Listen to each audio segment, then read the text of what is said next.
Hi guys, this is jsnon.com and I'm here with the Apple iPhone 13 Pro for a full review. What we're dealing with here is a handset which is basically the smaller version of the current flagship Apple iPhone 13 Pro Max. Only this time, the 13 Pro, it's quite massive in its own way. I'm talking about the measurements. The phone starts at $999 US. It comes with a brand new Apple A15 processor. It finally jumps to a 120Hz refresh rate and it feels pretty similar to the last year model except for the fact that it has a smaller notch at the top side, 20% smaller. Now, aside from that, there are some camera innovations. Most of them feel like they would have come with a software upgrade, if we're being really honest, except for the larger sensors. We have here the Sierra Blue version, so let's get started. Now, as far as the design is concerned, aside from the Sierra Blue, which is closer to gray, we have graphite, gold, and silver. The phone has glass at the back. It has glass at the front with that special ceramic shield protection and stainless steel in between for the frame, which is flat like we've seen last year, and also rather glossy and picking up fingerprints. The build is very solid and we also have IP68 certification for dust and waterproofing. The thickness is 7.7 millimeters and it weighs a hefty 204 grams. You should probably consider the fact that the predecessor was 189 grams, so it's quite a bit heavier. We also have bigger camera lenses at the back side and a smaller notch at the front side that you can see for yourself. So there's that. I'm saying that it's quite easy to handle with a single hand, I'll give it that much. It's quite wieldy, it's quite grippy, and at the same time the sides draw quite a bit of fingerprints and grease. We have the two power buttons here, we have the two volume buttons here on this side with the alert slider here, and on the other side the big power button, and here you can also see the SIM tray and its little hole. At the bottom you can see the lightning port and the speaker, and at the top side the notch and nothing else except for an antenna cutout. The camera looks massive, well, not as big as the Galaxy S21 Ultra, but still rather big. Some people would confuse this phone with the past year model, and not just the regular guys, even the co-founder of Apple, Steve Wozniak, claimed that. Okay, so now we go further and we skip straight to the screen. This one is a 6.1-inch Super Retina XDR OLED panel, which I'm already putting to the test.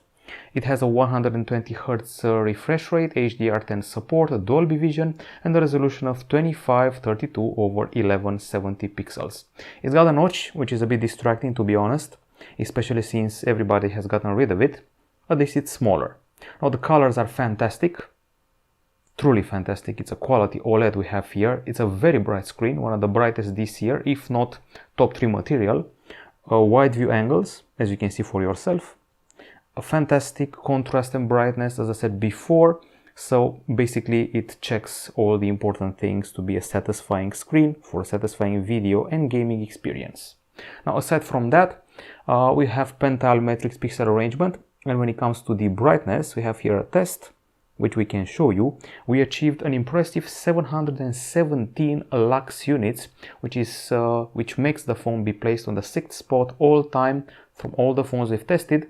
It goes above all the 2021 flagships except OnePlus 9. It surpasses Galaxy S21 Ultra, Oppo Find X3 Pro, the Xiaomi Mi 11 Ultra, OnePlus 9 Pro. It's only beaten by a few phones like the iPhone XS Max, OnePlus 9 and iPhone X and Oppo Find X2. Those are the few which surpass it. Now, as far as the settings are concerned, there aren't that many for the screen. So if you go here, you got your light and dark mode, you got your brightness and true tone, night shift, raise to wake, text size, bold, text, and view, which is basically the zoom. Okay, so we move further and we go inside the phone where we find the hardware, and Apple usually isn't very generous with these details, but they did share the info about the new Apple A15 Bionic 5nm processor. It's a hexa-core chip, which you can see here, made by TSMC, 64-bit, 6 cores, and the GPU has 5 cores. It's accompanied here by 6 gigs of RAM, and the storage is available in multiple versions: 128, 256, 512 gigabytes, or even 1 terabyte. Of course, no expandable storage as usual. The device is a total stranger from lag, it's actually very snappy and very fluid on account of having that fast CPU and also the new refresh rate, which helps it feel even more fluid than before. It makes my own iPhone 11 Pro feel dated. Now, when it comes to gaming, I was also satisfied with the experience. There's also zero overheating here, even if you're charging the phone while performing software updates, and that's just one example. We also have benchmarks, so let's check those out. Go here, benchmarks, and we have Antutu 8, what is the absolute champion. It was actually with 811,000 points. I did it again after the iOS 15.1 update, and we achieved 830,000 points, which makes it even more of a champ. So first spot here, first spot in Basemark Web, and in 3D Mark Screenshot Extreme ES Unlimited, first spot again. Let's see, Geekbench 5, first spot in single core and second spot in the multi-core, only surpassed by the Apple iPhone 13 Pro Max by 2 points, so basically a champ when it comes to benchmarks.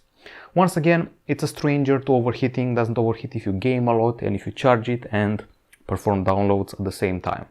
Now on the battery front, we should probably resort to that app again, IDA64, and it can show you the battery which we have here. It's a 3095 mAh unit. It seems small nowadays, but compared to what Apple is offering, it's quite fine. The 12 Pro, the iPhone 12 Pro before, it had a 2815 mAh unit, so it's quite the jump. And it provides 23 watt charging, and this means that you can get to 50% in 30 minutes. And we also have MagSafe support with those magnets here in order to align MagSafe accessories and wallets, and you should also do wireless charging at around 15 watts. The device also has QI wireless charging, and once again it doesn't come bundled with a charger in the box. You'll have to handle yourself and buy one from the market. It should be nice if it were supporting faster charge. When it comes to the tests, we start with a video playback, and here we achieve a pretty impressive result, 20 hours and 3 minutes of continuous video playback, which means it's definitely better than the Huawei Mate 40 Pro, the iPhone 12 Pro Max and the Xiaomi Mi 11 Ultra. With this result, it stays below phones like the Galaxy S21 Ultra, the iPhone 11 Pro Max and the OnePlus 8T. A more relevant test is the one we actually don't see here. It's my regular average day-to-day usage of the phone, which involves playing games and at the same time listening to music, talking to people on Facebook, on WhatsApp, opening my emails, doing Uber Eats commands and orders and things like that. Basically, you're able to achieve easily 1 day or 1 day and a half of usage if you're a medium user, and I'm sure that a power user can definitely beat 1 day of usage. So battery life is quite satisfying even in continuous usage. Now when it comes to charging, we actually have numbers for that. A full charge requires 1 hour and 53 minutes, which is a lot in 2021, and after 30 minutes you're at 54%. The promise stands, the one that Apple delivered, but we definitely need faster charger next year's. On the acoustic front, we have stereo speakers here with this setup. So this is the bottom speaker and the top one is the earpiece, and it's placed here. Now let's listen to a tune. I have one prepared here from the copyright-free samples.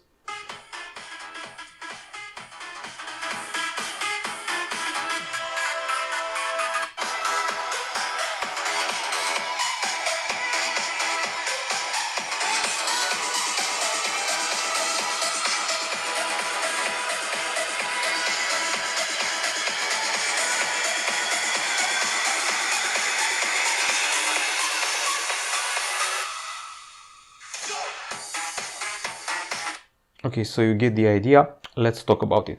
Now, the real-life volume feels pretty impressive, but I heard louder, especially the gaming phones out there beat this one. There's a clear difference in volume between the bottom speaker and the top speaker. This one holds all the deeper notes and the bass. This one is sharper and less potent. And we did a bunch of tests here. Now, the volume is satisfying, don't get me wrong, the voices are very pleasant, the bass is strong, I have nothing to object, but I heard punchier speakers and better stereo on gaming devices and other flagships.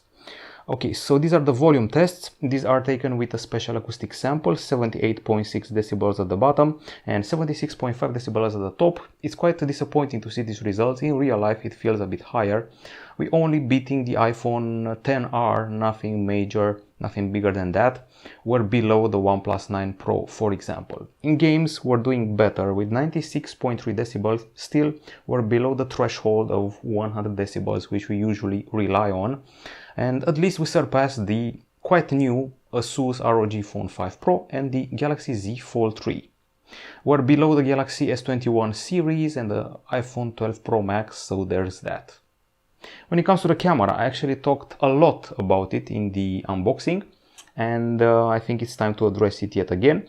Okay, so let me start off with the selfie camera, which is included here. It's a 12 megapixel shooter without autofocus, with a 23mm focal length, and its very own 3D scanner sensor next to it for Face ID and of course for your bokeh needs. f2.2 aperture, basically the same package as last year and from what I remember the year before. At the back side things have changed. I mean, we still have three 12 megapixel shooters. We have a LiDAR sensor here and the LED flash. This time the sensors are bigger. We have the main 12 megapixel camera with 1.9 micron pixels, dual pixel phase detection autofocus, optical image stabilization, and there should also be sensor shift technology, plus f1.5 aperture.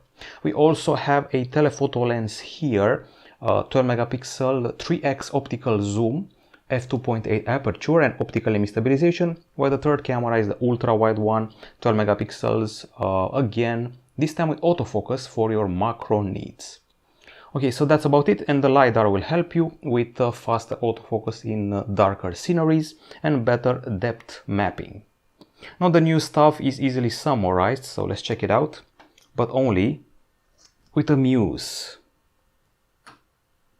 Okay, so turning on the camera, you're going to notice some novelty here. First of all, we have the 3x optical zoom, an upgrade from the predecessor's 2x optical zoom.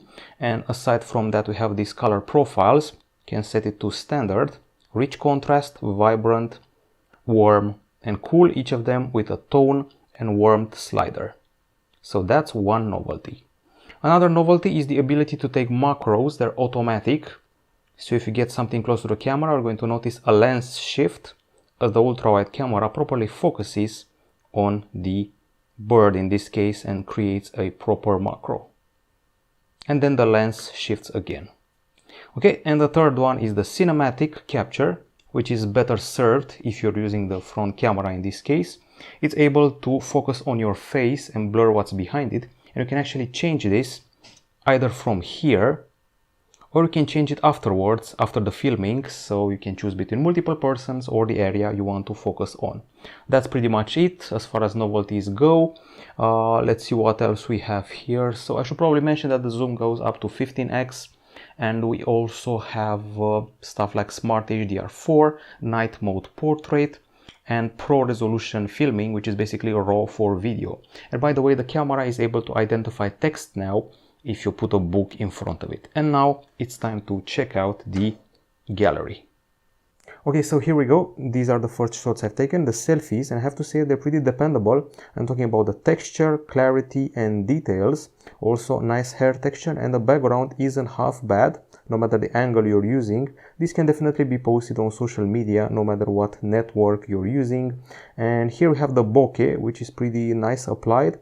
Apple has been applying bokeh nice ever since the iPhone X, using that extra mechanism next to the selfie camera, which also aids with the Face ID. So nothing to object here, it's on par with its biggest rivals. And you can also apply those studio effects, which Samsung took quite a while to implement. They only got them this year. They've been long time coming. Of course, there's a bit of a hit and miss here, as you can see, just a slight miss below my ear. Okay, not time for the videos yet. Now, as far as the photos are concerned, the approach here is pretty realistic. The color palette isn't very vivid. The dynamic range is satisfying. The phone's key is the fact that it's dependable. The failure rate is very small, so there will be very few instances where you have to retake a shot. That's the core and the idea of the experience. Now I'm taking bokeh shots using the back camera, which is actually superior to the front camera, as you can see for yourself.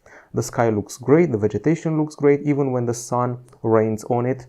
And here we have the exact same frame, caught with the ultra-wide camera, which is a bit darker but not by a huge margin. Pretty impressed with the details, color, clarity, everything is spot on, maybe except for the zoom. I mean, it's fine and all, but at the same time it's about on par with phones we had 2 or 3 years ago. And this succession of photos is no coincidence. We're applying color profiles here, so alternating between rich, vibrant, warm or cool to see what's different. Now, close-ups of flowers are spot on. They're a bit dull compared to other phones out there. This handset takes more toned down shots. What do I mean by toned down? I think they're a bit underexposed and more realistic. Back in the day, Apple used to overexpose, exacerbate, amplify colors. Now everything is, I would say, domestic. That's the word that comes to mind. They're keeping it simple, clean, nice and realistic. They don't want to over amplify things.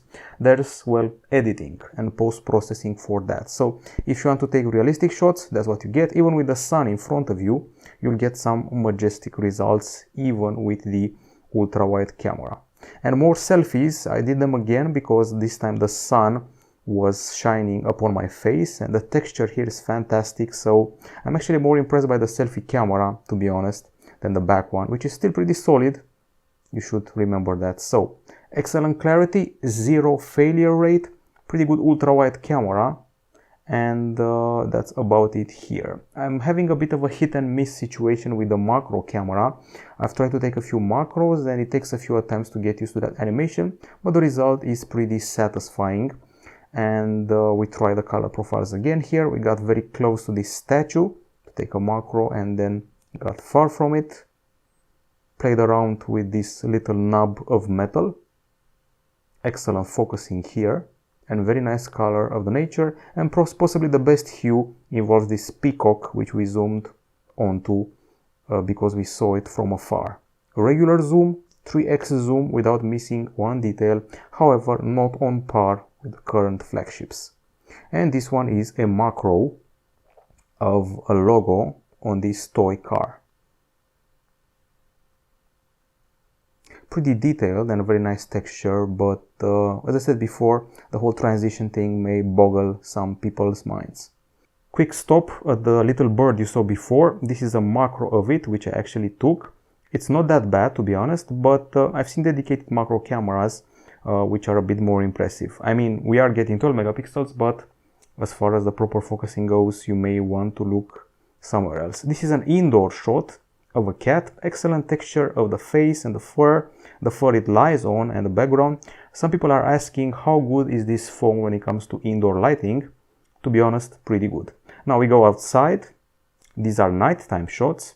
This handset captures a lot of light, but there's a difference between the main camera and the ultra-wide camera. Of course, the ultra-wide shots are a bit darker, but not as bad as you see on some other flagships. The night mode is a bit of a star here, although I did not feel the need to use it on account of catching so much light, even with the default mode on.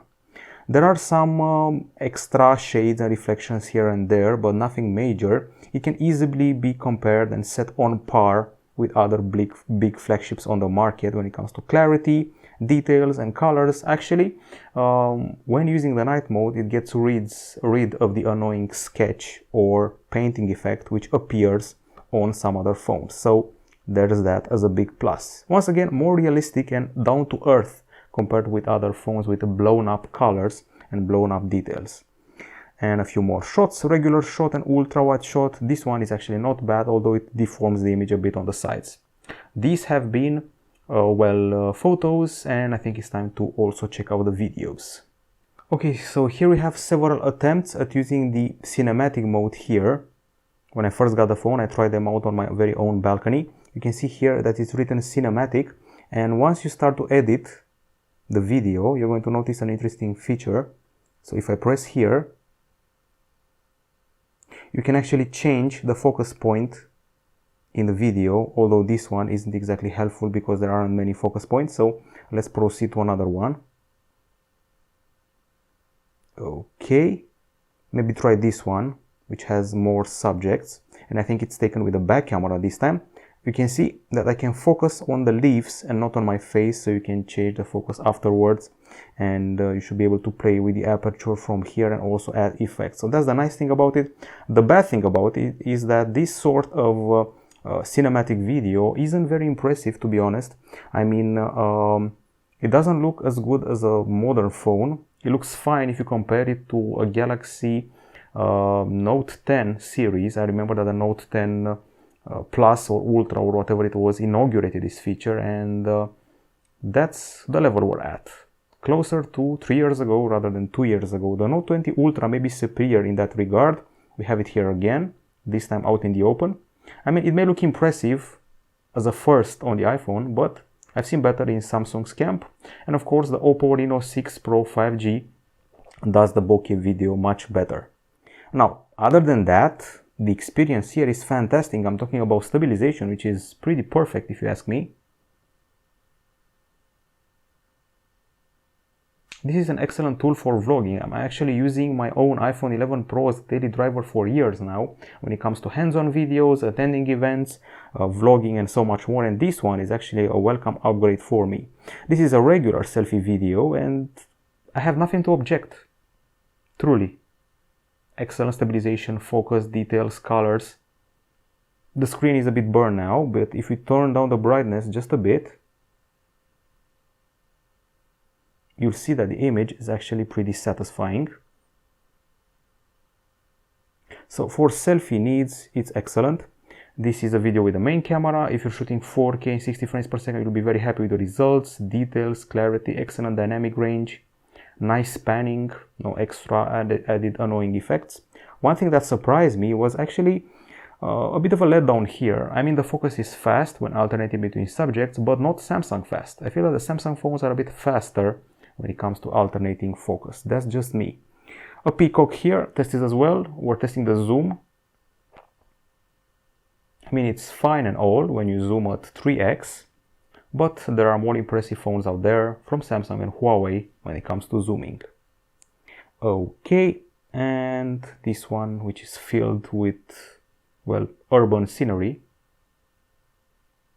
The colors and clarity are probably the best thing about it, and you can easily turn into a vlogger with this tool.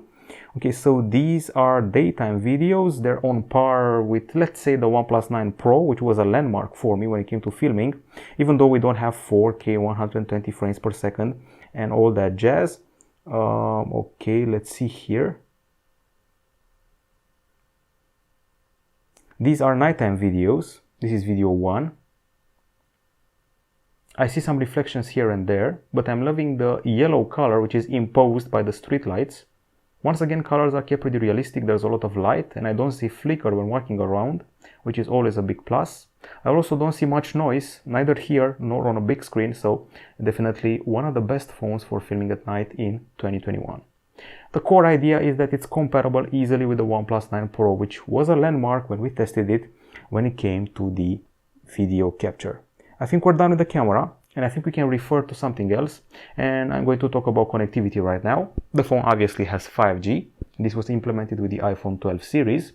Aside from that, it also comes with a Lightning port at the bottom, at least this year, NFC, Wi-Fi 6, Bluetooth 5.0, GPS, GLONASS, Galileo, BDS, QZSS, and also ultra-wide band. The calls were pretty loud and clear in my book. Nothing to object here. And when it comes to the speed tests, we actually should have them here. This is the actually this is the 5G one. Check this out, 714 megapensecond downloads, which is crazy, and 51 megapensecond uploads. That's the highest we got over the past years, and I'm actually pretty impressed by it. And these are the Wi-Fi results, up to 597 over 687. This is the Wi-Fi 6 test. So it passes the connectivity with flying colors. Maybe next year we're going to see USB-C on board. Okay, so as you can see, we have a new FaceTime interface here. You can have group chats, you can add background blur, there's spatial audio, and so much more happening here. The interface has been changed a lot, and you also have here Reddit, Headspace, and text filters, Memoji, and more. That's the idea. Over the past year, people have been communicating a lot through this. It feels more like Zoom now, this FaceTime. We're using here iOS 15, and it's actually 15.1 because it got updated. For security, we have Face ID using the mechanism here. You can see it light up. It detects my face, I would say 10% faster than my own iPhone 11 Pro. Now, aside from that, Safari has the bar moved at the bottom. I actually moved the bar from the bottom to the top side because it annoyed me. If it was at the bottom, it would allow me to swipe between tabs, to alternate between them. And I should probably also mention the fact that you now have extensions to add to Safari, and you can monitor your tracking well. Another novelty in iOS 15 is the focus area. So if you go here to the focus, you have several focus profiles, so you will not be disturbed when you're working, sleeping, in your personal time or work. You can only filter notifications, only some friends will be allowed, so basically avoid distractions by creating those profiles. As you can see, we're navigating by using swipes. This one leads to the whole multitasking, and the swipe up is home, and swiping from the sides reveals the control center and the notifications area, as we've known for a while now. There's not much to say about aesthetics here, so I would say that maybe some of these icons will look a bit strange because they're a bit more rounded right now. And aside from that, let's see. An interesting feature is that when you're closing up the phone, when you're powering it off, you also have the iPhone findable after power off. So Find My Phone is available even with the device turned off, which is a pretty interesting feature to have available. And we also have Share Play, which from what I know isn't yet available from the things I know so far. You also have a summary of the notifications you missed while the phone was on silent or you were in a meeting. The icons of the notifications apps are now a bit bigger than they were before. There's a bit of a priority for conversations in the notifications area, a bit of a prioritization. Novelties as far as the apps are concerned, definitely the weather app has changed quite a bit. It's minimalistic and at the same time, I would say a bit fancier and filled with extra details compared to what we had before, particularly the wind, the predictions, the maps, everything is more detailed than before. Apple Maps has also evolved. In my country, we don't use it that much. You can see here the novelty, interactive globe, updated map style and improved search. And that's pretty much it. But the features are available in only parts of the world, not the entire world. So there's that to take into account. I see that TomTom is the data provider in my area. And we also have the 3D feature, and well, that's about it. Not sure about the globe, if we have it or not. Anyway, we go further here. You can actually see the data privacy. There's more emphasis on privacy this time around. And you can see where your data goes. You have here a whole array of features. You have the location services here. You have the tracking, allow apps request to track. You can have Siri available on device, not sending anything out there. You can also have a mail privacy protection. You can block your monitoring. A similar feature was available in Safari last year. Once again, one thing that should change in the next version is make the settings area more accessible. The list is huge and very hard to go through. Another feature is that Spotlight is now smarter, so if I'm looking for cats, it can definitely show cats in my own gallery. And if I'm looking for pizza, I have quite a few pizza photos and it's showing those in my very own gallery. So the AI is a bit smarter. It can also recognize text, even handwritten one, which is pretty useful for me. And the notes taking application now includes tags and a tags browser. And just as we're preparing to end this review, I think I'm going to play a little game, Asphalt 9. Turn down the volume because we have copyright music, and tell you more about the pros and cons of buying the iPhone 13 Pro. And now here we are with the pros and cons, and in the pro side I'm obviously going to start with the screen, which is excellent, and I'm talking here about the brightness, I'm talking about the colors and the 120Hz refresh rate, excellent CPU and also quite future-proof. Battery life goes above and beyond, IP60 certification for sure, solid build and no overheating, which is fine. Fast 5G, the fastest I've tested so far over the past years. And I would also mention the excellent colors and how dependable the main camera is in both filming and photos. Some pretty good bokeh shots and cinematic videos are fine and all. I like that the fact that they're editable more than anything else. Perfect nighttime capture, zero objections about that. and once again a pretty future-proof phone with 0 fails.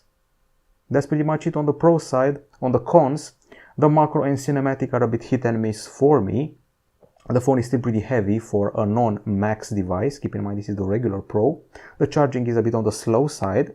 The speakers didn't blow me away, especially on account of the lack of proper stereo experience. The notch is still here and it's still a bit annoying. Not much has changed in iOS 15 compared to its predecessors. And to be honest, the camera overall doesn't exactly go above and beyond compared to the predecessor, and also compared to the Galaxy S21 Ultra. It has inferior zoom and I would say comparable behavior for nighttime shots and for regular camera shots. So the combo that you're getting here is a high refresh rate phone with a dependable camera, future-proof CPU, very bright screen, and a compact format for your hand, although heavier than usual. If you're a vlogger and you have a large budget, you can definitely buy the phone, but only if you're coming from the iPhone XS or XS Max. If you have the iPhone 11 Pro Max or even the 12 Pro or 12 Pro Max, you can probably keep it one more year, especially because maybe next year you may get a phone without a notch. That's it from us. This has been the review of the iPhone 13 Pro. $999. Dependable is the keyword here. Goodbye.